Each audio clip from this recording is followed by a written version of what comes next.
Absent. President McClelland. Here. Please stand for the Pledge of Allegiance. I pledge allegiance to the flag of the United States of America and to the republic for which it stands, one nation, under God, indivisible, with liberty and justice for all.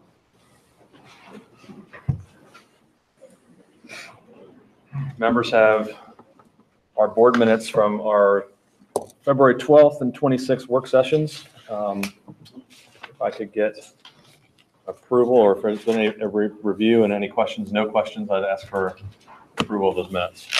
So moved. Mr. Newmoff? Second. Mr. Bush? Roll call, please. Mr. Newmoff. Yes. Mr. Bush. Yes. President McClelland. Yes. Any additions or corrections to the agenda for this evening? No, thank you. Okay, with none, could I have a motion for approval of tonight's agenda? So moved. Mr. Second. Bush? Mr. Newmoff? Roll call, please. Mr. Bush. Yes. Mr. Newmoff. Yes. President McClelland. Yes. And we start with our communications to the board and superintendent's items. Mr. Sawyers. Thank you, President McClelland. Board of Education members, I'd like to begin this evening with a follow-up from our conversation at our last Board of Education meeting related to the national movements that are afoot related to empowering student voice in relationship to the Women's March, specifically on Wednesday, March 14th. So I'm going to ask Mr. Carter as the high school principal and Mrs. LeBeau as the middle school principal to come to the podium. I'm going to start with providing you with an update of what's specifically happening in the school district at the middle school level and or at the high school level for students in grades 6 through 12.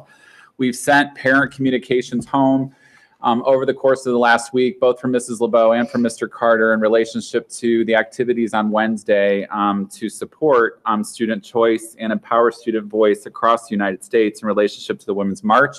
Participation within the New Albany Plain Local School District is voluntary. We've encouraged students to have conversations at home with their parents as a family unit to make a decision as to whether or not the family does or does not want the student to participate. If a student should elect to participate, the absence from class on Wednesday morning will be treated as an unexcused absence because pursuant to Board of Education policy and the codes currently permissible within the state of Ohio, a student walkout demonstration to empower student voice is still a political activity in nature and must be treated as an unexcused absence from school. We will work with our student body, as Mr. Carter and Mrs. LeBeau will talk about, to try to help empower them to have the voice that's protected through the First Amendment that they choose to exercise, but do so within a safe spot manner. And I'll talk a little bit more about that after Mr. Carter and Mrs. LeBeau provide you with an update. So Mrs. LeBeau, let's start with students in grades 6 through 8. Specifically, Mrs. Nowak sent the communication related to the 6th graders, but their specials are in your building first thing in the morning. So if you could also incorporate 6th grade into your conversation, I would greatly appreciate it. Sure. Our sources of strength, student leaders and teacher leaders, have met to prepare a peace assembly that will happen at 10 o'clock once children get off the bus or get out of cars, because we are a late start that day, including 6th graders. 6th graders have an opt-out. We'll go into the intermediate gym because that will hold all of us. And we will have some student poems, 2 to be exact. Eden will sing, and we will have a walk up, not walk out kind of event. Thank you. Mr. Carter, high school.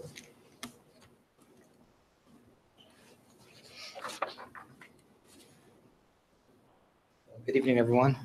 President McCullough, Mr. Sawyers, Dr. Troyer.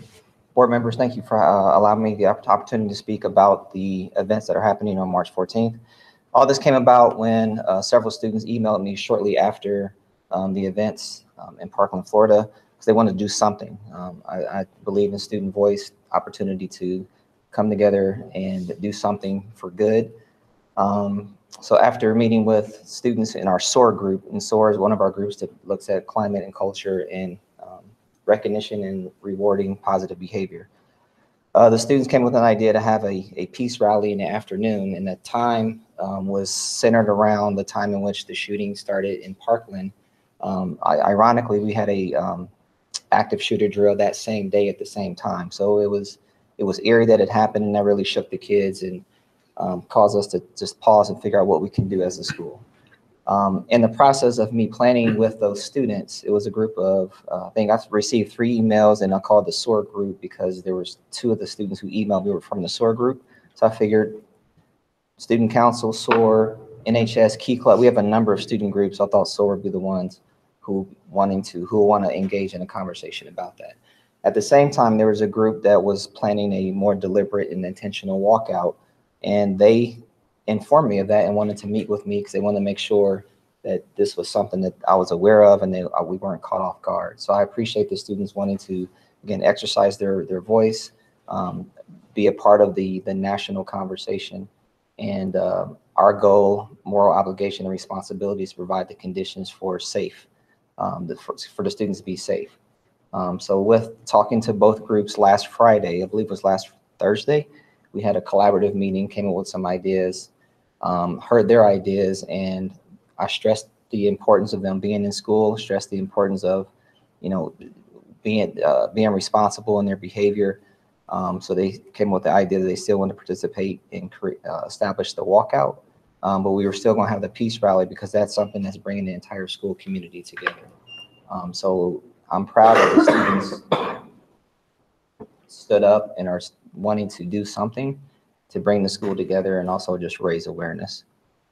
So progress is ongoing. I communicated a couple times with staff, students, and parents, received some positive feedback just about what's in plan, and more importantly, that it's led by students. Any questions?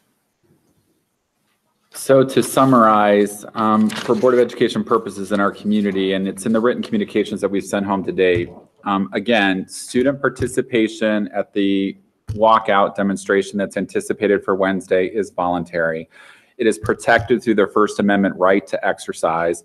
As a school district, we're treating it as an unexcused absence, as the students have been informed and their parents have been informed. We've done several parent communications. We've asked the family unit to have a conversation to make the decision as to whether or not the student should or should not participate.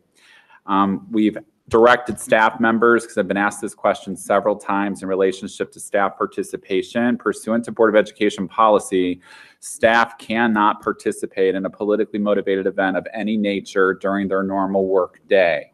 So we as a school district have sent direct communication to staff members advising them that their role is to help protect the safety and welfare of our students. That's first and foremost paramount in our minds.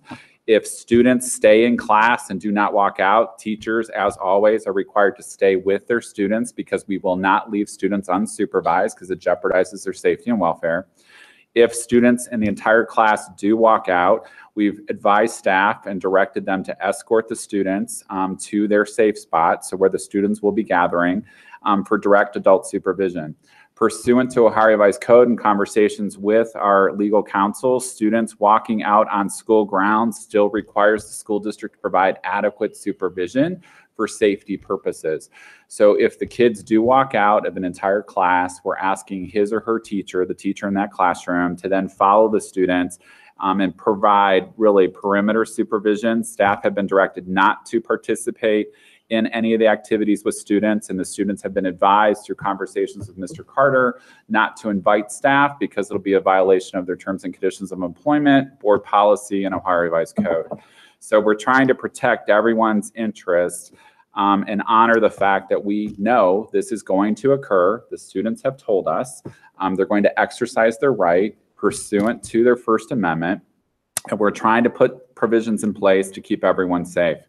And that's really been the focal point of the conversations, and the kids have been great to work with through Mr. Carter in the conversations we've had. We've met with the New Albany Police Department. We're trying to do everything we can to ensure a safe environment and a safe spot for kids to basically be able to go to or to talk to or to honor the victims of the tragedy in Parkland, Florida. So the first event is this Wednesday. We've tried to do due diligence as a school district. And again, I've received phone calls from several families, and I'm giving everyone the same message I've said tonight. Participation is voluntary. If the student participates, it's an unexcused absence. He or she's not permitted to make up any work that transpires in the classroom at that time.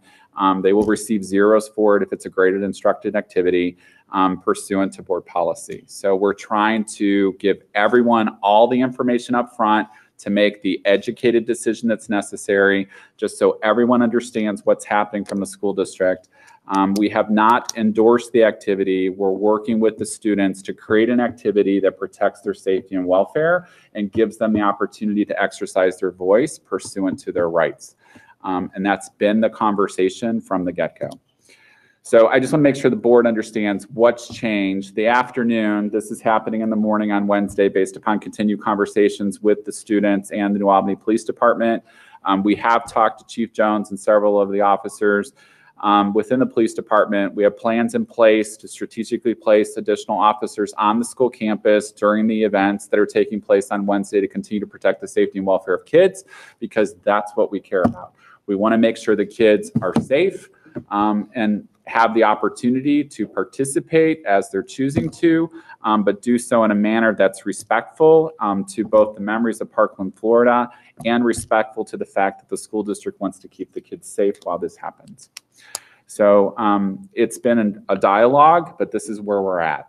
So we're hopeful that Wednesday's morning activity, we know, will be the student planned walkout dominantly at the high school. There's an assembly in the morning that Mrs. LeBeau just talked about for grades 6, 7, and 8. Again, voluntary participation, parents can opt out. And then there's a peace rally assembly in the afternoon that another group of students that Mr. Carter referenced that are not here this evening or not speaking this evening that I'm aware of, the SOAR group has planned a peace rally activities in the afternoon, and Chief Jones will also be speaking at that rally in the afternoon. So the police department's been very helpful in planning the events that are taking place across the campus on Wednesday to try to help keep the kids safe. Are there any questions that we can answer that the board may have? Do we have any idea what percentage of the kids are planning to participate? Mr. Carter, do you know the percentage of students participating before we find out? Originally, we may have shared 200 to 250, but as the date gets closer and more information is out, I anticipate more than that. Mm-hmm. Lauren, do you have an estimated number? I would say around 300 to 500. Okay, so it's a third to half, right, roughly. If we're a third of the population at the high school, it'll be 500 because we're just over 1,500. So we'll see. Quarter. Mrs. Jenkins, the math person over here. If we stay on the low end, it's a quarter. So other questions? No questions? All right. Okay. Thank you. Our next communication is an update from PLE. And Arthur's. Arthur's. Good evening.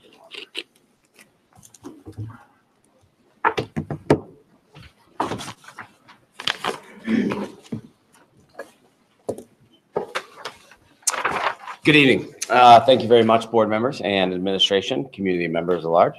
My name is Ben Arthurs, and I am this evening's representative for the Plain Local Education Association. A few of the updates and highlights, formerly known as kudos, that I'd like to go through, just to give everybody updates. On March 7th, seniors presented fairy tale puppet shows to kindergarten students under the guidance of Brooke Shackelford, our district librarian, grades 4 through 12. I witnessed them rehearsing it. 4 high school students each spent 2 months writing, editing, and practicing the puppet shows. Each kindergarten classroom attended the puppet shows, which took place in the theater on the 2nd floor of the PLC library. Everyone benefited. Melissa Stahl and Sarah Rick at the high school both attended the Ohio Association for Gifted Children's Teachers Academy, where they presented and participated in numerous workshops on working with teaching gifted students. In the intermediate building, Chrissy Pratt, alma mater's Heidelberg University, invited her to present at the annual education summit on March 15th. The theme was Burn the Worksheets, Student Learning in Innovative and Creative Classrooms. On March 6th, the New Albany Middle School 7th and 8th grade band, led by Brian Kuhn, Darren Falk, Brian Dawson, and Jim Cantrell, performed a soundtrack to a silent movie using technology that controls video playback speed to watch live music at performance speed. I attended it as my 5th grader was a part of the show. It was absolutely fantastic venue all night long. As a culmination of the Shakespearean studies, Ms. Susie Cooper, Carrie Fuller, Valerie Bevelheimer, and Jess Miller's English Plus students showcase modernized players in a reader's theater fashion of Much Ado About Nothing, Romeo and Juliet, and As You Like It, which should all be italicized there, to their 8th grade and 7th grade peers and their parents. They all presented and performed at the McCoy on Friday, March 9th. Students were able to acknowledge their gain from order to create these creative plays. The high school math department recently reviewed a new math curriculum. One of the math programs that stood out in reviewing the materials was the CPM, or the College Preparatory Mathematics. To learn more about the high school curriculum, the math department visited Westville Central, Westville North, and Solon High School. The high school math department gained new insights by watching teachers implement the CPM curriculum. This gave high school math department new information to make a decision on the math curriculum for coming school years. I believe you will hear from them later on this evening. Pam McDowell and Kristen Howell offered a clay session to primary staff and school. Staff members were able to decompress, socialize, and get creative, making on fish sculptures while learning clay construction techniques. The Intermittent Building holding the first ever Eagles-inspired celebration of the arts event. This event is March 12th and 13th from 5:30 to 8 at the New Albany Intermediate School, pardon me. The event was organized by Lindsay Harrington, Linda Lickman, Adam Culp, and Tiffany Montes, including 4th grade music performances and 4th and 5th grade art show. Also, the Empty Bowls Paint Night with Miss Cagrees, and Legacy Project Night with Mr. Culp and Instrument Fittings. Also, shameless plug, my teaching partner and I, Dawn Cerny, and I presented at Octella, the Ohio Councils of Teachers of English Language Arts, on multi-genre writing workshop and the benefits of individualized differentiation. So, are there any questions on any of the plea highlights? Good stuff. Thank you. Thank you very much. Appreciate your time. Other discussion items this evening, any board liaison reports? With none, I will turn it back over to Mr. Sawyers. So as Mr. Arthurs just talked about within his plea update to the Board of Education, for the better part of the last 6 months, the secondary curriculum math department followed up on the curriculum study related to mathematics study in the school district. So I'd like to invite Dr. Hamilton, who's also going to be joined this evening by Aaron Doran, Jenny Nicholson, Kara Moreland, and Linda Schmidt, teachers of mathematics within our school district, to talk specifically about their work in the math department and their study of the different types of curricula available to help our students. The Board of Education will recall, as we continue to focus on the statement of purpose and creating a culture of accountability that increases the academic and developmental outcomes of kids, we're talking about all curriculum within the school district and putting it on a 5-year rotation for curriculum study based upon the work of Mr. Emery and Dr. Hamilton. So tonight we continue to work on the secondary mathematics side for implementation, beginning with the 2018-19 school year. So Dr. Hamilton and others, welcome, and we look forward to your presentation. Thank you, Mr. Sawyers. President McClellan, board members, I have an illustrious group of teachers with me tonight. All the So math I'd like minds. to introduce them first. We have Erin Doran. She's a 6th grade teacher at the intermediate building. We have Jenny Nicholson, who's a teacher and department chair of the math department at the middle school. We have Linda Schmidt, who is a teacher at the high school, and then Karen Moreland, who is also a teacher and department chair at the high school. So these are our secondary representatives, and they'll be talking in just a little bit. And I want to thank Ben for the little segue to our math adoption program here. Thank you. So just to review, let's see if I can, just to review, I've been up here several times throughout the year, as you may recall, talking about our math curriculum process, our review process. And we started with with our teacher teams auditing the curriculum and developing a curriculum framework, which I shared with you many months ago. And we did this with our Math 6, Math 7, Math 8, Algebra 1, Geometry, Algebra 2, and pre-calculus programs. So we did this the whole first semester. We spent the whole first semester auditing the curriculum, reviewing the curriculum, and developing the curriculum framework.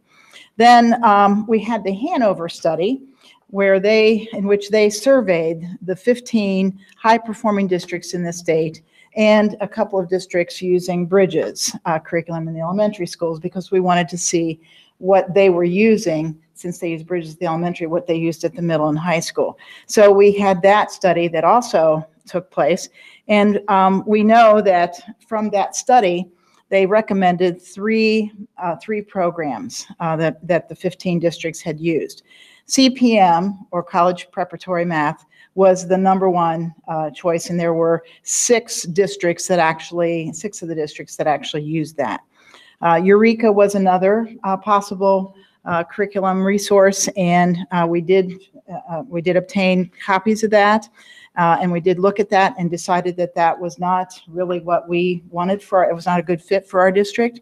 And then Glencoe Math was the third choice, but not highly recommended. Glencoe is what we currently use. And so we started looking at the CPM, the college prep math. And it's a great fit with Bridges because it has the same kinds of mathematical practices and thinking processes, which you'll see as we go through the slides. And actually Hudson City, which uses Bridges, their high school uses CPM. Olmsted Falls, both the middle school and the high school, use CPM. Westerville has now started using Bridges, and they've used CPM for several years in Westerville. And so there are some, and of course Solon is the most important. They don't use Bridges, but they do use a different elementary program, but they do use CPM at their middle and high school levels. We also have Brecksville Broadview High School, Chagrin Falls, and Aurora City are the other districts that use CPM at the middle and or high school. So we did look at that information, and then we began looking at the various materials, because we collected and wanted to bring in different materials. So we started looking at this. We developed an evaluation rubric so that if we did do any lessons, we could evaluate. And then we also developed common questions for the site visits that we were going to do. So we did site visitations of some of our local districts, and also we went to Solon, which is the #1 high-performing district in the state. And then we met teacher teams. I met with the middle school teachers, met with the high school. We had our vertical alignment team meeting where we met with middle school and high school, met with the 6th grade teachers separately to talk about the results. What did they find? We had like 20 questions that everybody, and the same questions were asked at every site visit that we did. And so I wanted to see what the results were and how people felt. And we developed pros and cons, and we had, we actually did all that. We shared all those results and looked at that. So then, as far as what college prep math is, it's it's based in California. It's a nonprofit institution. It began in 1989, began as an Eisenhower-funded grant program. And it incorporates the National Council of Teachers of Mathematics, NCTM, which they all know about very well, those instructional strategies from NCTM. And it focuses on how students best learn and retain mathematics. So the Ohio Learning Standards for Mathematical Practices are woven into the fabric of the daily lessons. So we're going to see that. And it's also research-based. There's a growing research base that CPM is based on. Then, so now we're going to show CPM in action. There's a video. It's not real long, but we're going to show it in action so you can get a feel for what we're talking about, and then we'll follow up with more information. Oops.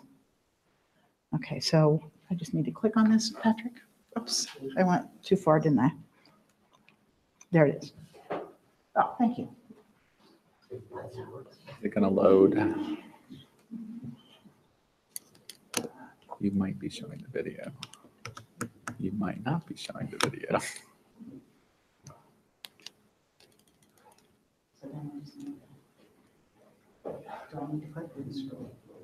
Scroll up.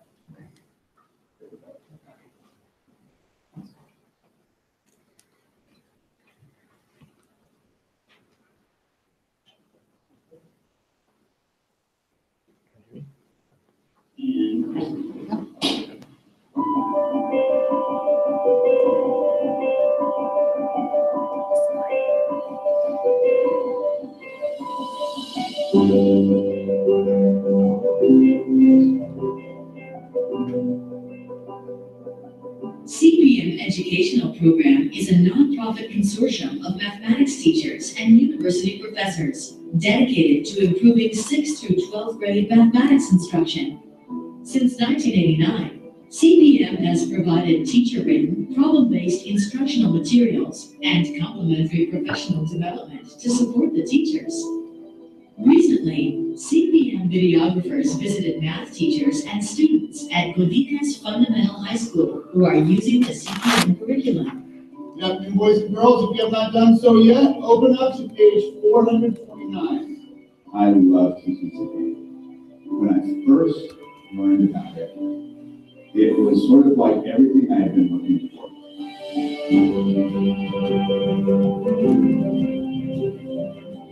The concepts are so brilliantly ordered that they make so much sense. You know what I just noticed? We could just multiply and come up the radius twice over here. Oh yeah. I just love how my students just love on it. Even struggling students can walk in and participate in the lesson. Even if they had trouble with the previous day's lesson, there was always a way for them to interact. In terms of what the kids are learning, they seem to retain it. And that seems to be really exciting. It's exciting for me to see that happen with kids. Students using the CPM Core Connection textbooks learn how to gather and organize information about problems, break the ideas into smaller parts, and look for patterns that lead to solutions. We're doing out of 30 meters, 15 and 15 is 30. So we have to create another sector here too. These strategies result in students being able to remember what they learned and understand why it works. Beginning class, they don't know what they're doing, but CPM just brings it to them, and it's just like, I get it, like, here it is. Students often learn in collaboration with others by discussing and persevering in solving problems. The sector, since you know it's a 90 degree angle, you know it's split into 4 pieces. So it's 1/4. Research shows that students learn ideas more deeply when they discuss ideas with classmates. While students are solving complex mathematical problems, they are also communicating their thinking, justifying their reasoning, and critiquing each other's arguments. This is a key component to learning mathematics. Did you guys try it? How did you do it? It is common to see CPM students discussing strategies and solutions with one another, as well as presenting their work to the entire class. They can say, hey, this is what I got. How did you start your answer? It's the students taking ownership of their learning and being in control of it. Working in teams has helped me because if I don't know the answer to something, one of my teammates might. If I need help, then I don't have to kind of like struggle and figure it out on my own. Like I can rely on my team to help me with that. Just do a full circle first. You did? Yeah, like that. It's like that. But great, I feel like I understand it, and if any help, I help. I try my best.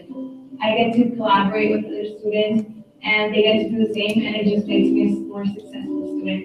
Virtually all of the CPM teachers have found that the active, research-based approaches used in the CPM curriculum improve students' long-term success with learning mathematics. I would never, ever use a CPM curriculum. CPM is what we need in our math classroom. Using the CPM math book has helped me become a more successful student. I really think CPM math book helps bring out the potential in me. Every day, CPM students are practicing 21st century skills by collaborating and solving difficult problems while successfully learning the mathematics. It's amazing. It's a great book. I just love it. I won't go back. It's the best thing that I've ever done.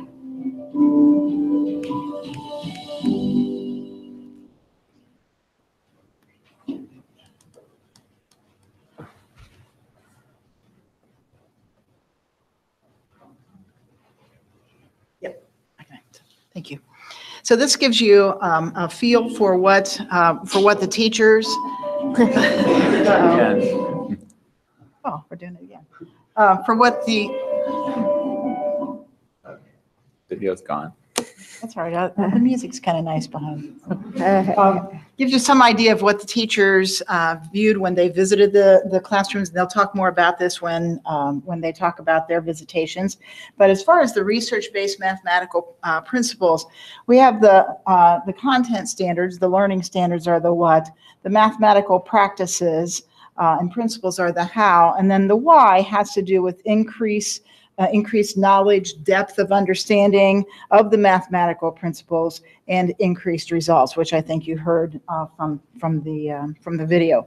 So some of the research-based mathematical principles include problem-based lessons, structured around a core idea, student-centered engagement. It's not teacher-centered behavior. It's not the sage on the stage, but the guide on the side, if you've ever heard that. And it's about student ownership and responsibility, as they said on the video. It's about cooperative learning groups. Students learn by interacting with other students to foster mathematical discourse, guided, of course, by a knowledgeable teacher. The spiral reviewing of concepts, it's spaced, practiced over time. Mastery occurs over time, so there's more retention that way. And they spiral the concepts. And process-oriented. It's about modeling and reasoning and thinking about solving math problems, not just procedural, skill-based rote memory. Inquiry-based learning or discovery learning. Students explore problems and develop their own answers. There's more than one way to solve a problem. I think you saw that on the video as well. So whoops, this shouldn't have gone there. So the mathematical practices that we're talking about are over here on the right-hand side. I can solve problems without giving up. I can think about numbers in many ways. Notice the thinking, solving problems. I can explain my thinking and try to understand others. I can show my work. I can use math tools and explain why I use them. I can work carefully and check my work. I can use what I know to solve new problems. And I can solve problems by looking for rules and patterns. And these mathematical practices then lead to the deep conceptual understanding, problem solving, application and extension, long-term retention, transfer of knowledge, and mathematical discussions. And we're looking for the modeling and the reasoning that's taking place. So without further ado, allow me to talk about the school visits real quick, and then the teachers will share, math teachers will share their information. So for the middle school, and then Jenny will talk about this, let's start with the 6th grade. For the 6th grade, they visited 2 teachers, Kristen Zolwig and Phil Dugal visited Genoa Middle School, and then we had Erin Doran visit Solon Middle School, so she's going to talk about that. And then at the middle school level, we visited Genoa Middle School, Blendon Middle School, Gahanna Middle School East, and Solon Middle School and Orchard Middle School, which is the 5-6. They have a 5-6 building and a 7-8 building. High school visited Westerville North and Westerville Central and Solon High School. Everybody went to, all levels went to Solon. So I will then let's start with Erin. You can share your experiences. And we'll go from there. Thank you. Thank you for having us here to talk. Thank you to the board and administration. I had the opportunity to visit the intermediate school in Solon. I saw students sitting in groups of 3 to 5. They each pulled up their individual ebooks on their laptops, and the teacher started with a learning target.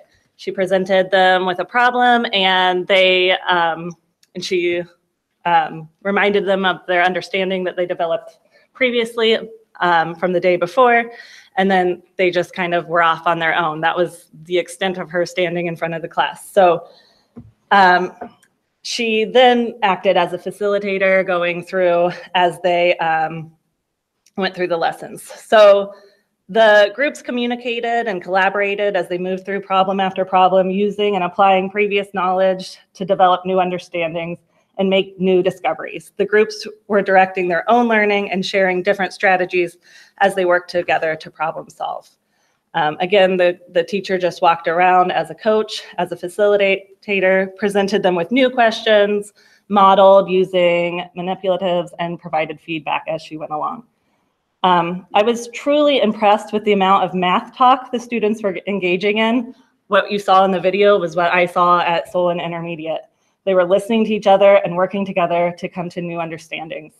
What excites me the most about CPM is the opportunity students have daily to make their own discoveries about math and share them with classmates. With our current program, Glencoe, we try and supplement the in-depth, rich problem-based learning activities, but it's hard to do on a daily basis. CPM gives these activities to start with, and from there we can spend the time supporting our students in other ways that they need supported. Thank you. Thank you. Thank you.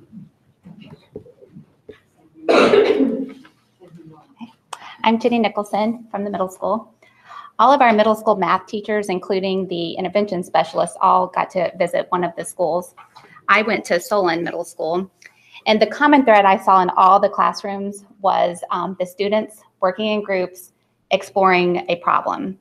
So the students were active in their learning. They weren't just sitting there receiving the knowledge. They were exploring the concept.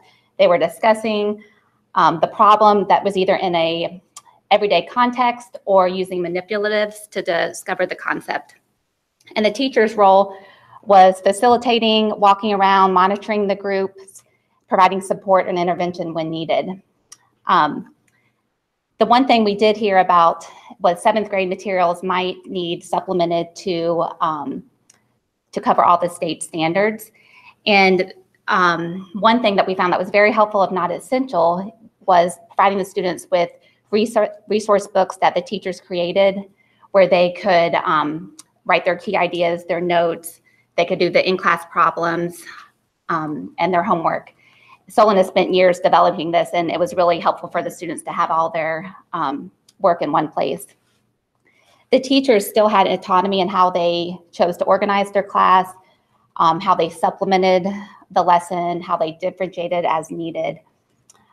We did note that the classroom sizes tended to be 25 or smaller, which allow the teachers to monitor the group work and provide support effectively as needed. CPM really does foster critical thinking and mathematical modeling through the problem-solving approach, and I just think it does a good job balancing, developing this deep conceptual understanding while also giving them time to practice the skill and develop their problem-solving skills. Thank you. I'm Karen Moreland, high school math teacher, department chair. First, I want to thank Mr. Sawyers, Dr. Troyer, Dr. Hamilton, middle school principal Donna LeBeau, and high school principal Dwight Carter for supporting us in our curriculum audit, encouraging us, first of all, to do it in the beginning of the year, and then allowing us to use professional development time to have the good conversations and really dig deep into this. I feel like we aren't making a quick decision. We've been talking and visiting and thinking about this for a long time. So the high school department sent 6 teachers to Westerville North, 6 teachers to Westerville Central on our teacher in service day in February, and then 4 of us went to Solon High School also the following week for a visit. I've also been in communications with the Gahanna department chair. They also use CPM at Gahanna High School. Due to an unfortunate event at their school, they couldn't host us on that in-service day, but she's had her department fill out our 20 questions also. So really we have 4 high schools, like us, I would say, responding to all of our questions. We had since we got to visit so many schools, we got to visit all the classrooms, I would say, from transitions, Algebra 1, all the way up through honors pre-calculus. So we saw regular courses and honors courses because the high school department was like, is this curriculum going to be good for all of us, all of our students, or just the regular kids, or just our connection students, or just our honors kids? And we feel it's going to be strong across the board. And maybe benefit the different populations in different ways. But we feel that it is a strong, sound curriculum. The practices behind the curriculum are good. And, I'll reiterate some of them, that you saw, on video and heard from the middle school teachers. One thing that we're so impressed with is the common language throughout the curriculum, 6-12, or for us at the high school, Algebra 1 through pre-calculus is what we're looking at right now. But it's common methods for solving problems all the way through the curriculum. It's visual methods, analytical methods, graphical methods, are similar and used in every single course. Common systems, when you watch the video and you see students sitting in groups of 4, that's what it would be like. I mean, when you come into the classroom, it's groups of 4. Each student is given a role within that group. And yes, you switch groups, throughout the year, and that's kind of up to the teacher, but maybe every quarter so that the students do get used to working with each other. And there are group activities, discovery activities, group tests, individual tests, maybe group assignments in class, individual assignments in class. And the teacher is more of a facilitator, walking around, keeping kids on task, but more so answering their questions, maybe asking guiding questions, not allowing a group to get stuck for too long, so the teacher's role in the class is very important. Teacher's going to be busy, moving from group to group because each group might have a different set of questions. And then the other, well, I'll talk about that at the end.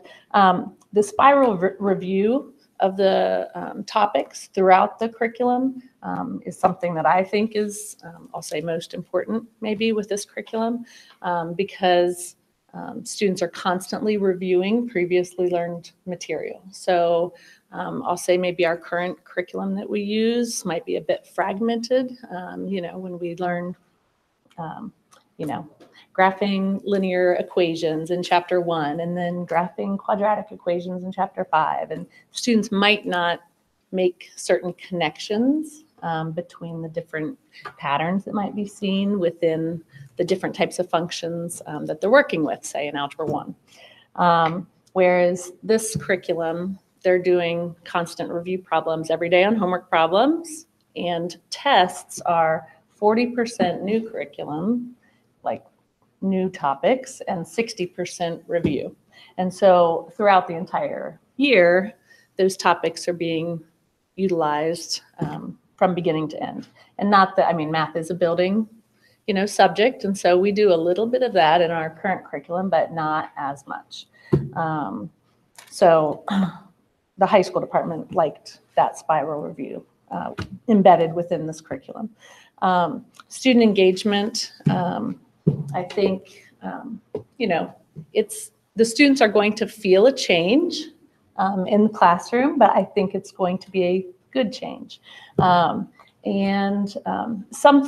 of these practices we do in our classrooms, like we work in groups of 4 sometimes. If you walk into some of the math rooms, you'll see, the desks arranged in groups or in large tables, or, so we encourage collaboration amongst our students already, but it would be a more like formalized type of a system put in place.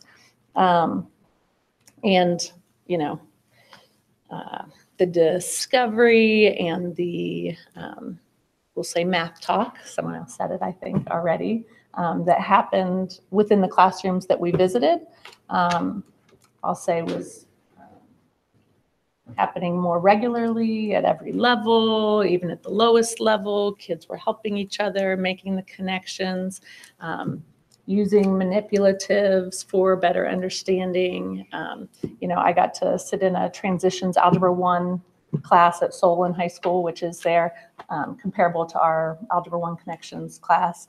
And they had it for a block every day, 100 minutes. And, out of those 100 minutes, the students were engaged, I'll say 97 minutes out of that period. And so they have the tools, the resources. Kids were saying, well, draw the picture, draw the table, look at the patterns, look at the, so they were solving, I'll say, a system of equations, then completing the square, and they were helping each other draw the visual for completing the square, not just thinking about it algebraically. And some kids were talking about it algebraically, so there was like a variety of how they were describing things to each other.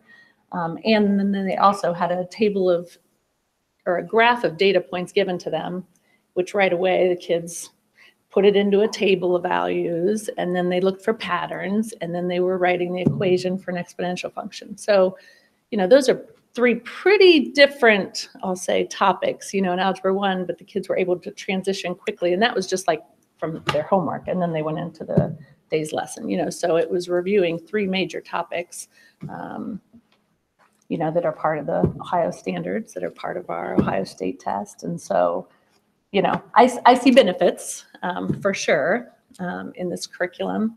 And so the high school department, I think, is pretty excited about the possibility of purchasing, or we're hoping, to purchase this curriculum to use within our schools. The change might be different, might be hard. Kids might complain because they're going to be the ones thinking and working in the room more so than, the teacher's still going to be working, but the students are going to be doing a lot more thinking on their own, the independent thinking and the applying concepts. So I think that's a plus. And, right now when I rearrange my room and the kids walk in, when I rearrange my desks into different groups, they walk in, they're like, whoa, what's going on? So is this curriculum going to be, whoa, what's going on? Yes, but in the end, I think it's going to benefit them in their mathematics, learning.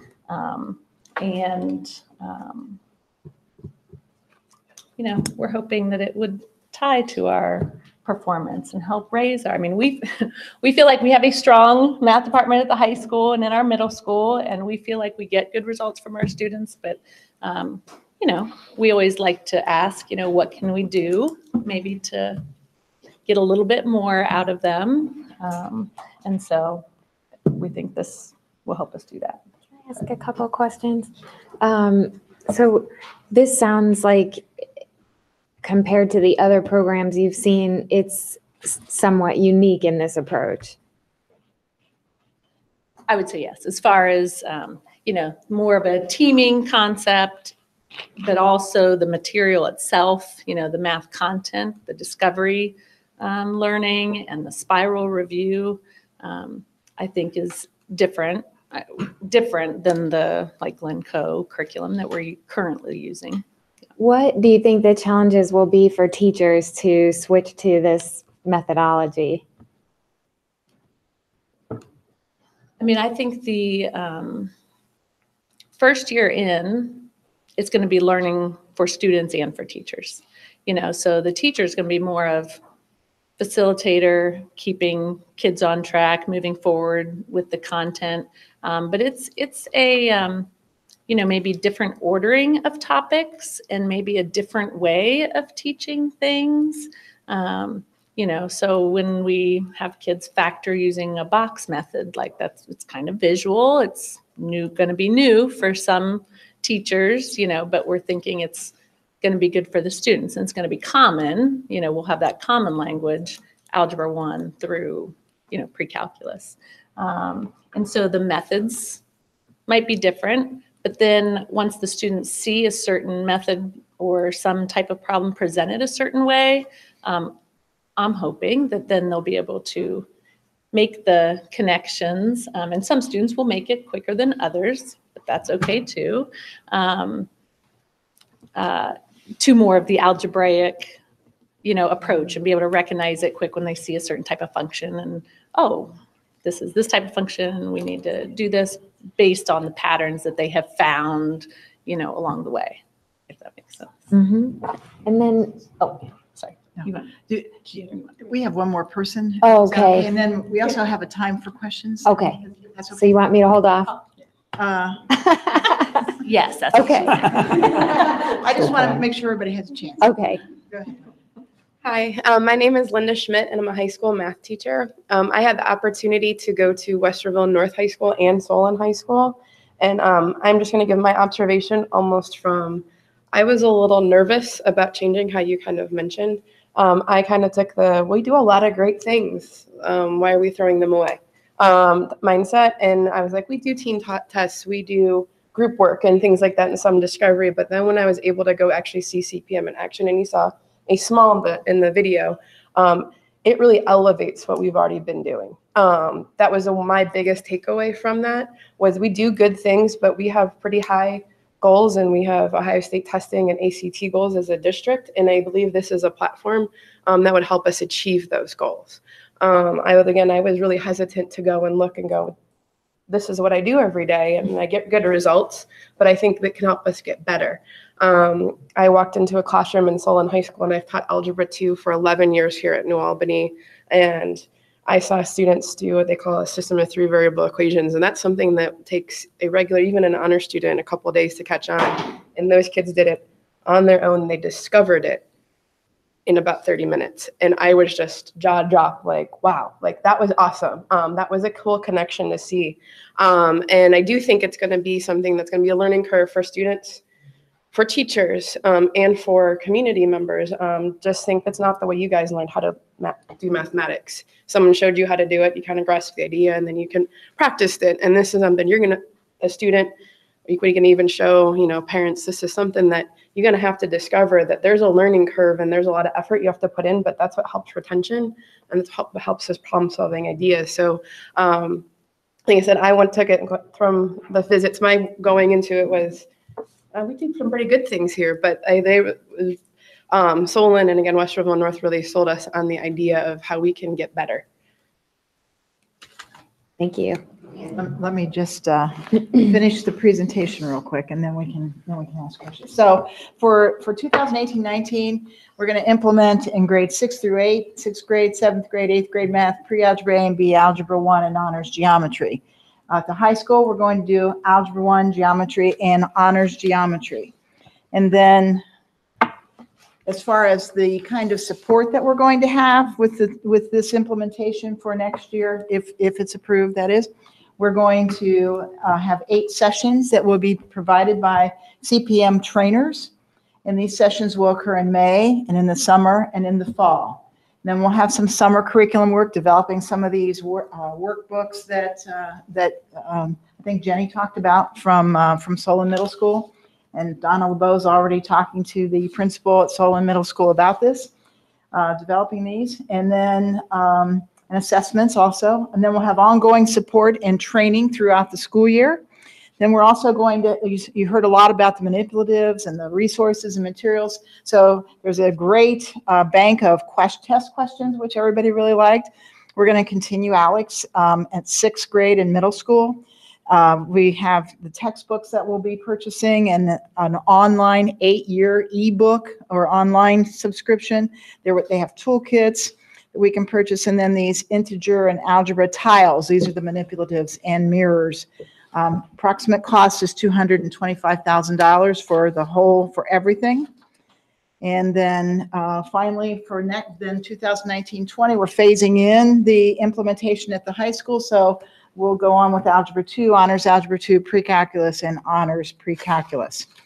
And so now we can ask questions. I'll have the whole panel. These are the experts. So we'll have the whole panel. You can ask anybody any question that you want. So that's all. Were you able to ask, if there were children that really struggled with this approach and how you help integrate those children? I could see a scenario where a child might be really intimidated if they weren't as fast as their little group. How do you ensure that no child is left behind kind of in that situation? Well, kind of just dovetailing on that too. It's not even just being left behind, but if there's so much group activity, you might find a student that, maybe there's just one piece that they just don't get. I mean, how do you ensure that that there's the opportunity for them to, because they may be sailing along with, I guess this is your point, they may be sailing along with their group and doing well, but there's that one concept that they missed because they were able to rely on the other folks in their group. When I went to Solon, I had an opportunity to actually talk to a lot of students besides the teachers. And first, from the teacher perspective, the one thing about CPM is since a teacher is not in front of the classroom giving direction, they have the whole entire time, 45, 50 minutes, whatever it is, to be a facilitator and actually talk to every single student in that classroom. Then again, one thing they did have was classes about 25 or smaller, but they were able to have that formative assessment, that formative feedback to know exactly where every student was before they even left the classroom. And I cannot say I do that today. I mean, that is a difficult thing to get daily, to get that good feedback. And then another thing is if you go even our lowest struggling students, our special ed department in all these schools was highly engaged in all of the training with it to also help if we had any special needs students that had unique situations, those collaborative teachers could help. And whenever you talk to a student that they really enjoyed hearing from a peer kind of speak the same language, if you will, than from an adult. That was one thing that they thought was powerful from this setup, was getting an explanation from a non-expert almost that spoke their teenage language to an extent. You guys want to add anything else? Yeah, and I mean, we do a lot of group work currently in our classes. And so, does one student work fast, another one works slower, and, but they still have great communication. And I feel like when they're sitting there working with other people, even if they are working a little bit slower, they still ask the questions, and students can work at different paces, but yet still support each other. And in that transitions class that I saw in the Algebra 1 class, these are their, I'll say, lowest 20%, 10%, of math learners.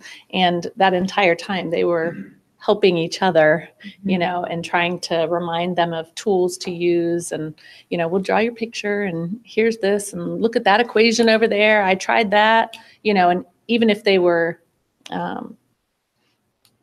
it's okay, I think, for students to struggle and try to talk things out to gain understanding. But I would say the teacher was making her way around and listening to those conversations in the groups that were, on track and, had a couple kids that knew what they were doing, helping others, she would continue on. And then when she got to this group that might not have been on the right track, well, then they can pause and listen and help and ask good questions to try to nudge the kids along in their learning.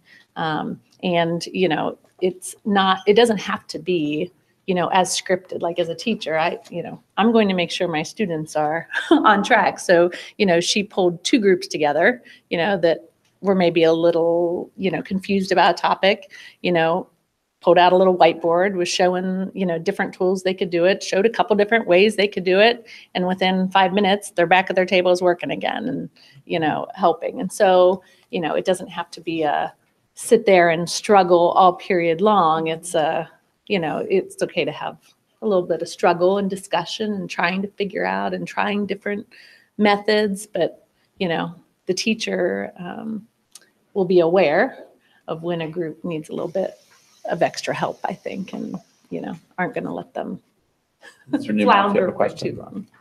I just had, first of all, just thank you all for all the effort going into improving the curriculum and in line with our statement of purpose, trying to achieve the best academic and developmental outcomes for all students. So I know you're looking across the spectrum of where our students are. I really just had three sort of practical questions based on some of the things that you noted. One, I was just curious, when you watch this in practice, the group work, and I was thinking back to my own experiences and definitely benefit from the group work, but I also had some times where I felt maybe, okay, they're running ahead and I'm kind of stuck back here. And you addressed that you think you'll be able to get around the room well enough to be able to address that. But the other thing you mentioned was that you maybe maybe I misunderstood this, out of 100 minutes, that the group work is 97 minutes.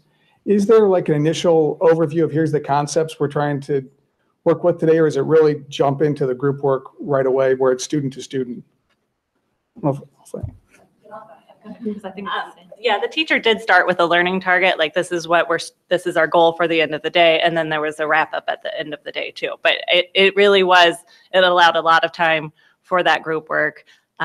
So like they said, you could get around to everyone, give them feedback. So it was just a quick intro to what we're learning and then a recap at the end from what I saw.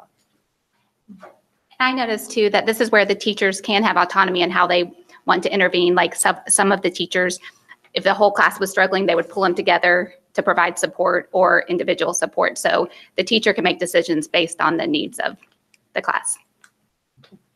But I will say a typical lesson is reading a scenario, trying to find patterns, given information. And so it does look different than a teacher standing up front saying, we're going to learn how to complete square today, and here's our process, and here are the steps. And, it is the students participating in an activity together, reading a certain scenario and solving equations and making connections, with prior material too.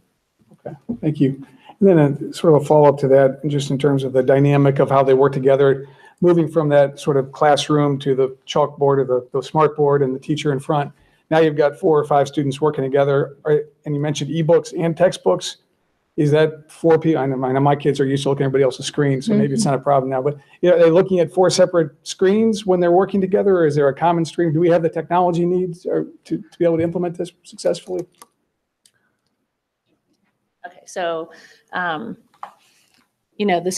ebook would be the same as the textbook.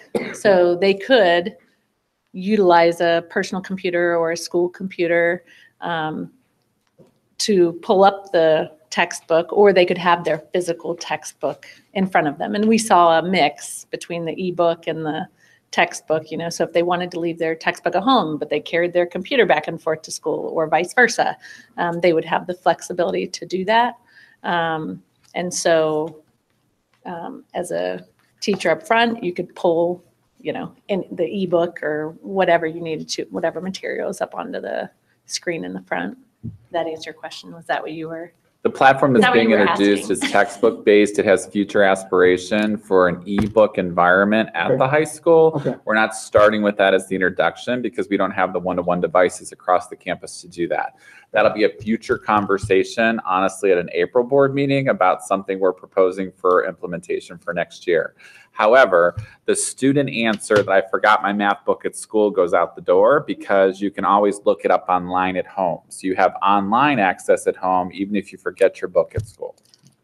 So we're starting with hard copy. We're starting with books. hard copy, and then we'll transition to ebook as an option. And that's really the root of my question. We're going to be able to sit around and work together on hard copies in front of them. Right. We've gone through that same transition where I work, and now suddenly we've got a common screen. We all can sit around the room, have our own laptops, but we're all looking at the same thing in groups. So, okay. And then the last one, you alluded a couple times to class size. I know that can be a hot topic, but in general across the K, 6 through 12, you mentioned 25 is maybe where Solon was. I don't know if is that another need that we have to address relative to the mathematics curriculum and being able to effectively? So when we talked with the teachers at the different schools, they said ideally 6 groups of 4 would be great for this curriculum. So 24 students in a class allows the teacher to get around. They said when they have a class of 28, like 7 groups of 4, it's harder to get to 7 groups than 6 groups, so it's easier to deal with 24 kids compared to 28 kids, or, in some of our math classes at the high school would be 32 kids. That's hard. That's 8 groups of 4. So yeah, 6 groups compared to 8 groups would be a big difference. I think. Okay. So the teachers have alluded to it. This is the recommendation from the high school, middle school math teachers, as well as Dr. Hamilton from a curriculum perspective. So for Board of Education purposes, tonight was your presentation. There will be a formal recommendation forthcoming in April for the purchase of CPM Mathematics, the research-based program with proven results for kids that we would start with implementation with 2018-19 in Algebra 1, Geometry, and Honors Geometry, with follow-up thereafter in the following year for the remaining courses through Honors Pre-Calc. So this is going to come forward as a formal recommendation. Dr. Troyer and I have gone through all the research. We agree with the findings. The questions and answers that have gone back and forth with the schools currently using have actually been very interesting. to understand. But this will be a recommendation that's forthcoming to the board for formal purchase in April. And right now, as Dr. Troyer or Dr. Hamilton said, we're saying $225,000. The current estimate we have is $203,000. So we're allowing a little bit of buffer until we finish the negotiations with the purchase through the vendors. So that will come forward in April. I want to publicly thank the teachers, all the faculty and staff of both the middle school and the high school, all the visitations that were done. It's a tremendous amount of work, and really going through the audit. And Karen did it very, very nicely at the beginning to thank us. And I know the audit was work, but it was work well time spent, because I think it's proven, as Linda had said in her commentary, there's many, many wonderful things happening in mathematics in our school district. This is our opportunity to try to look at, we haven't made a math change in over a decade. This curriculum has not been reviewed, the Glencoe materials. We have very, very old stuff, and teachers are supplementing that to basically help kids learn mathematics differently. But CPM provides new resources that are real world, that actually correct direct application, that takes some of that burden off of the classroom teacher and allows them to become the facilitator coach that's been described for the learning process. So it will be a shift, much like Bridges was at the elementary level. There's a direct alignment between the two for how math is now being taught in elementary as kids move towards the intermediate school, middle school, and high school. But we are confident, based upon the research that's been done and the performance that's now being seen in other high-performing school districts, that this is a future pathway for us to continue to increase student achievement and increase student growth. And again, it's required to have the teacher. They're not going away. I know their role sounds a little bit different, but they're still absolutely necessary to facilitate this learning with kids. But there's a greater responsibility coming in the direction of students, but it will prepare them more for everyday life and college and beyond on the application of mathematics. So we're excited. You're going to get the formal recommendation from me in April to spend $225,000, ballpark number, but it's an investment in all of these people sitting right here and those that are not here for their future. And this will change mathematics instruction across our school district. So thank you all for all of your efforts. You're greatly appreciated. And we look forward to bringing this forward to the school district. Thank you so much. I could definitely feel all the enthusiasm, and I'm excited to see you implement this. I think it feels really different from certainly how I was taught, and the depth of exploration you've done, it shows, and your passion for this program shows. So I'm excited. Thank you. Thank you all. President McClellan, I have one other update. While they were doing their presentation, I was waiting on an email to come, and I didn't talk about this during the superintendent's update. So if you would, I'd like the opportunity to talk about it now, since I got the email I was waiting on. I've reached out for Board of Education purposes to share with you. President McClellan and I have been having a conversation over the course of the last 2 weeks because of the safety tragedies or tragedies that have happened throughout the United States related to school safety. Trying to coordinate a community dialogue specifically related to safety as a topic, and it's beyond the scope of just the school district. So I've asked the city, the township, the police department, and the fire department minimally to partner with the school district to host a community-wide dialogue related to safety and have a conversation about safety within our entire community at large. I shared at the last board meeting that there's clearly a lot of work that happens between the police department and the fire department as first responders with all the safety protocols that are in place for students and for faculty and staff across the school campus. But I continue to get questions from community members related to safety measures or safety protocols or ways that we can continue to improve upon safety on the school campus. And I recently discovered others are getting those questions from a city perspective. So I have reached out to Mayor Sloan Spalding. I've reached out to the township trustees.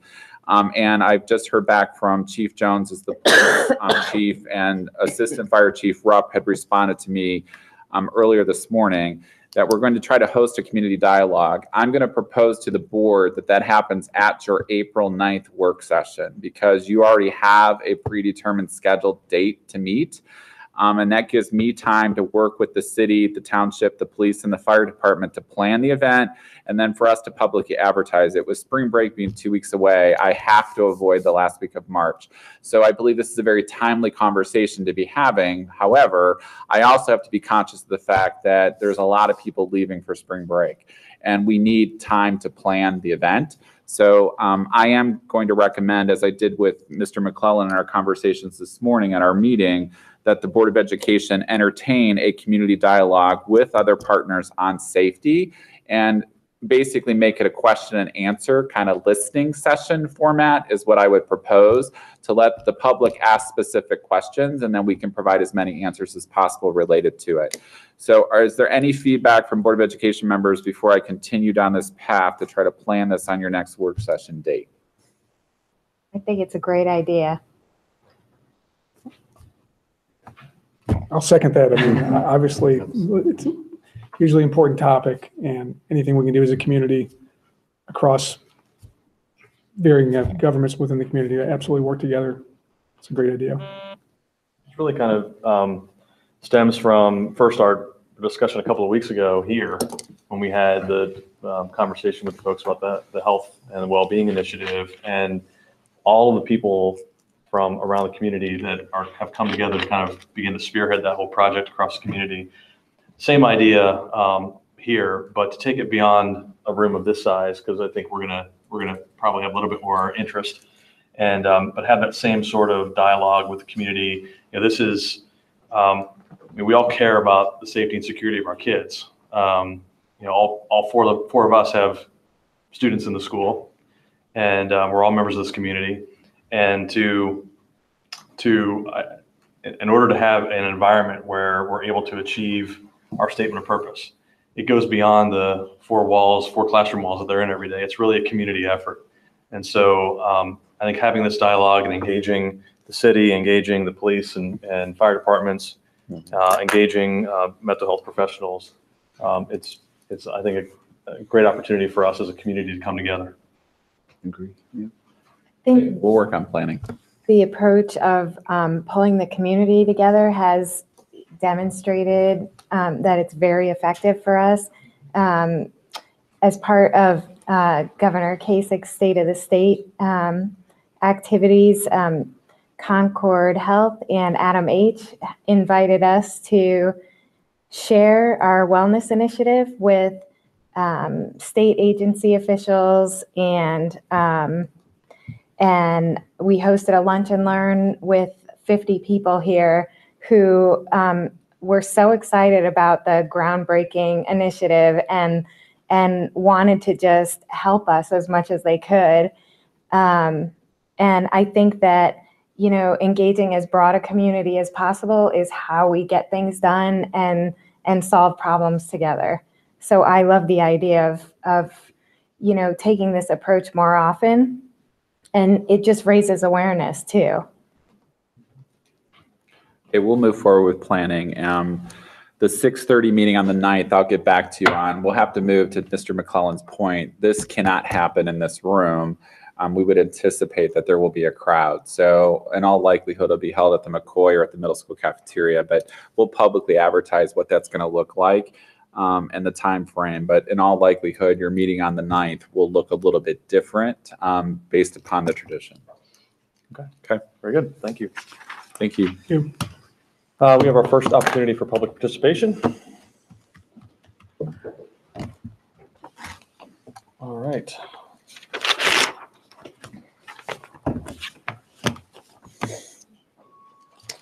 First person is Miss Lauren Klein.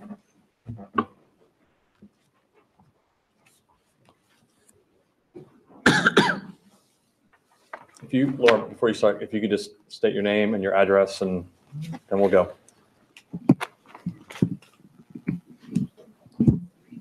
You're okay, Lauren. That green light right there that's next to you on the podium Oh, okay. is also a microphone. Okay. Lauren Klein. My address is 5993 Big Cypress Drive, New Albany, Ohio. I'm a senior at the high school. President McClellan, fellow board members, I have a few handouts if I may approach the board. Sure.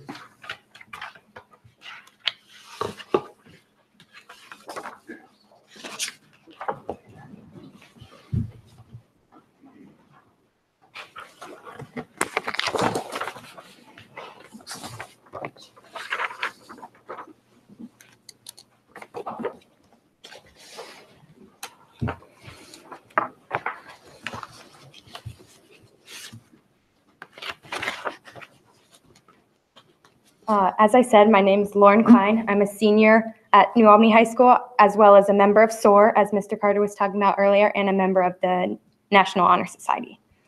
I stand here today among many of my peers with a motion to amend the board's agenda to include this resolution, as you see before you, which was recently adopted by the Ohio School Boards Association's Board of Trustees regarding the enhancement of school safety and reduction of violence in schools. Imagine being a kindergartner in today's social climate. Would you be afraid to go to school every day? As recent events have shown, school violence has become an epidemic in our country, and school shootings have become way too common. Both students and staff deserve to attend school without fear and without uncertainty of when their lives could be taken. Our society should not and cannot accept the current state of our country as normality. In what other countries do we hear about school shootings almost every week? When will we finally realize that enough is enough and we need to take action? New Albany isn't immune to this kind of hate and violence. Just last year, our own tennis courts were vandalized with racist graffiti, and we didn't even have cameras outside to catch that individual. With this resolution, we can ensure that increased safety measures will be taken and that the protection of students and staff will be prioritized. 20 years ago, New Albany High School created Peace Week in response to the Columbine massacre, and we continue to pride ourselves in promoting student safety and combating hate with love.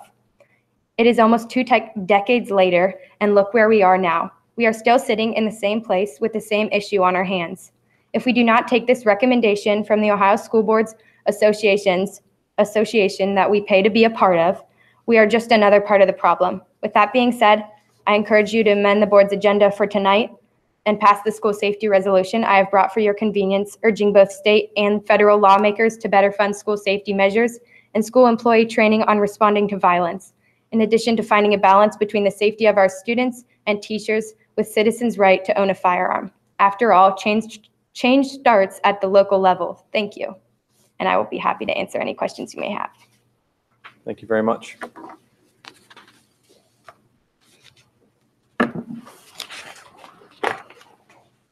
We have a second request to address the board by Gabrielle Barrera.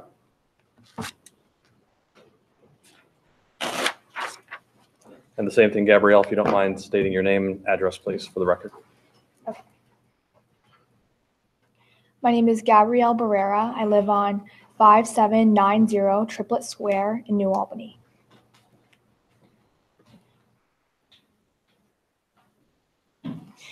As I said, my name is Gabrielle Barrera, and I'm a senior at New Albany High School. I'm here tonight with my friends on behalf of the kids in our school district who fear coming to school, specifically the 300+ kids who are walking out of school with us on Wednesday morning. We are here to advocate for the board to add the OSBA's resolution in regards to our safety and the overall betterment of New Albany schools to the agenda. There have been 290 school shootings since Sandy Hook in 2012. That's 290 school shootings in 6 years. It has not always been like this, not even in my 12 years of schooling. I remember being a younger kid afraid of tornado drills, and I can't imagine being a younger kid now going through these active shooter drills. This is not normal, and this is not something that we can allow ourselves to become numb to.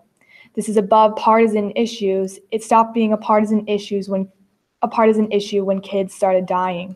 This is bigger than that. As someone who has a mental illness, I received support both in and out of school. But there are times during the day that I feel I need immediate help, and since there are only a few counselors with many things that they deal with during the day, including scheduling issues and various other issues that students may have in the building, there has not always been that immediate support at all times during the day. This resolution proposes that we enhance mental health services to students. Please consider looking at this resolution because we cannot undo the last shooting, but we can prevent the next one. You think it won't happen to you, and then it does. And then you find yourself living without your son or your daughter or the love of your life. And why should you have to when it is as preventable as this? And why should it be such a big risk for us to go to school every morning? I am here on behalf of the hundreds of kids at New Albany who agree with me. For every single student, teacher, and administrator who we need to protect, and the kids from Parkland who are not alive anymore to be here. Thank you. Thank Thank you. you. And then our next request to address the board is Francesca Tabak. Tabak, sorry. I tried. That's okay. Most people don't get it the first time. I'm McClelland. It's not easy either. Yeah, I tried sounding it out, but I was Yeah, that's reading it okay. and I didn't get it. All right, so same deal with the address? Yes, please. All right, well, I'm Francesca Tabak. I live on 45 Pickett Place, New Albany. Hello, once again, my name is Francesca Tabak, and I'm currently a senior at New Albany High School. School safety should always be of utmost importance. As our world changes, we need to change certain aspects of our school to ensure the safety of every child. As school shootings become more prevalent in this country, we need to notice students who pose a risk to their peers. At the Parkland shooting, not enough attention went into the well-being of Nicholas Cruz, the shooter. While he was in middle school, he went to a special school for children with mental health issues, but was later allowed to return back to the high school in which he massacred 17 people. He sent out a Snapchat video in which he cut his arms and expressed his desire to buy a gun. He also revealed his dreams and fantasies of killing people and being covered in blood to his school therapists. People like this need to be noticed and cared for. According to this resolution, there would be enhanced mental health services to pay attention to those with these types of issues who could one day pose a threat to the well-being of other children. Although I do not battle a mental health disorder, I've never been called down to the guidance counselor to talk to them about my personal needs and issues. There are many kids in the school who have mental health disorders on different scales of severity. Some people are fortunate enough to seek attention outside of school and get the proper medication, but we can't make that guarantee that all of those kids are being taken care of. There are 5,000 students in not only the high school, but this district. It's very hard to notice people who could pose a threat with the way the guidance offices are set up. This resolution would propose more resources for counselors to notice kids who may need special attention. We need this change in New Albany now. Growing up, teachers always told me that the school is the safest place to be.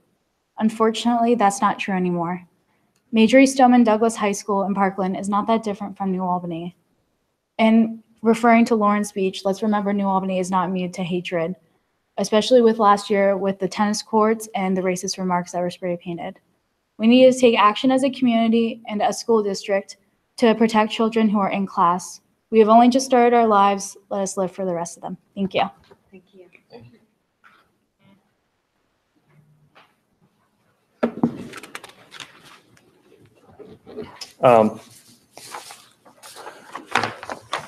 Public participation, as you may have seen on the form, is not something that we typically, as a board, will discuss with the speakers.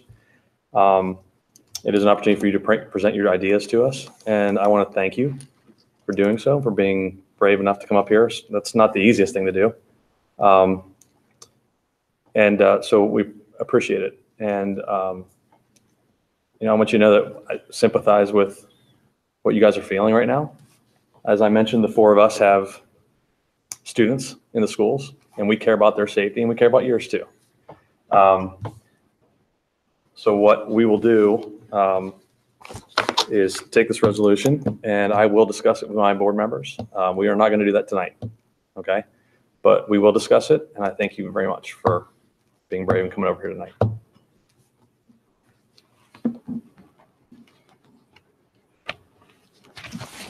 I'd like a motion on treasurer's items on treasurer's items A and B, please.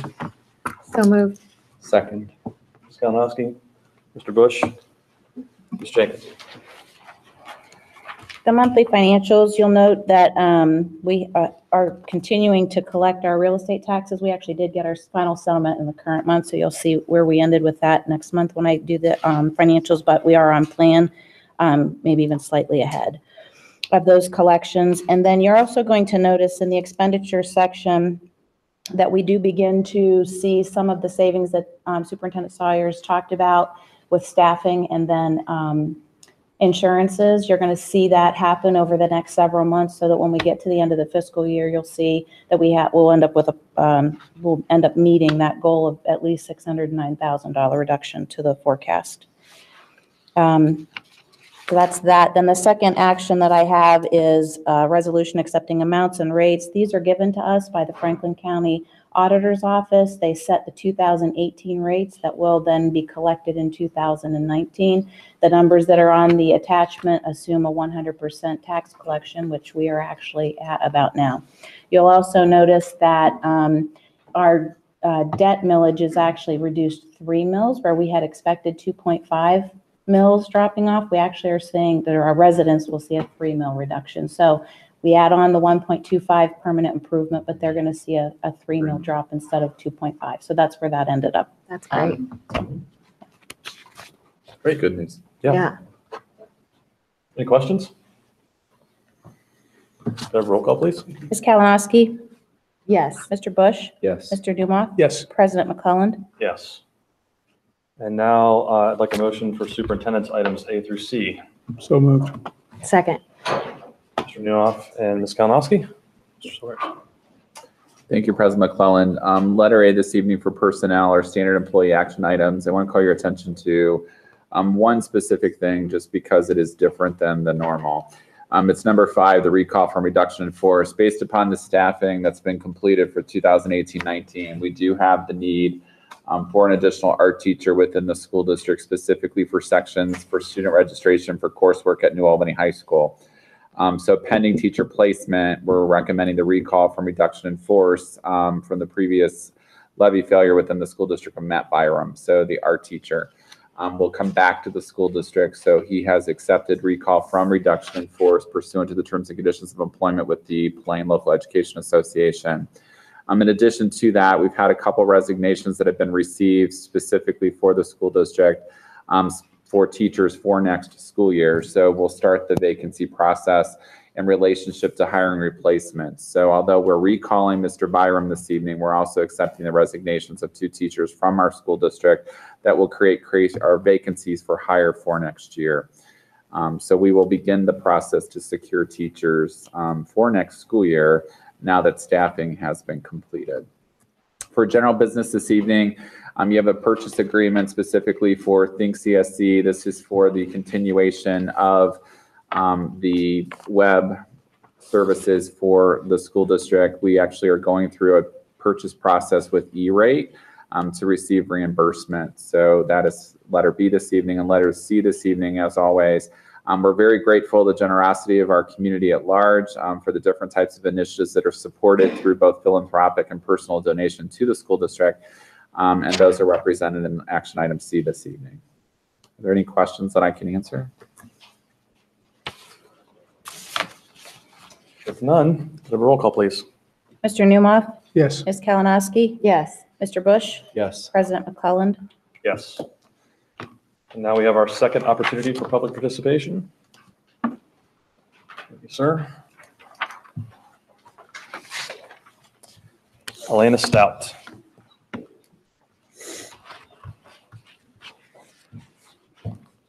Same thing. Yes, ma'am. Elena Stout, 5059 Notting Hill Drive, New Albany, Ohio. My peers and I wanted to ask a question. You talked about your community dialogue that you wanted to have, and I think we all think that's a really excellent idea and a dialogue that definitely needs to take place. We were wondering if there would be if students, would be allowed to be involved in some sort of capacity, or would it just be more an adult-based, or would we also get a student perspective in that dialogue? No, I think students can participate. So yes, students will be invited. Thank you. You're welcome. Thanks. That brings us to our last item, which is executive session. So I'd like a motion to enter into executive session as permitted by section 121(2)(g)(4) of the Ohio Revised Code for the purpose of considering the evaluation of a public employee or official. So moved. Mr. Bush. Second. Ms. Kalinowski. Have a roll call, please. Mr. Bush? Yes. Ms. Kalinowski? Yes. Mr. Newmoff? Yes. President McClelland? Yes. We don't plan to take any action this evening, so you're all welcome to leave while we stay.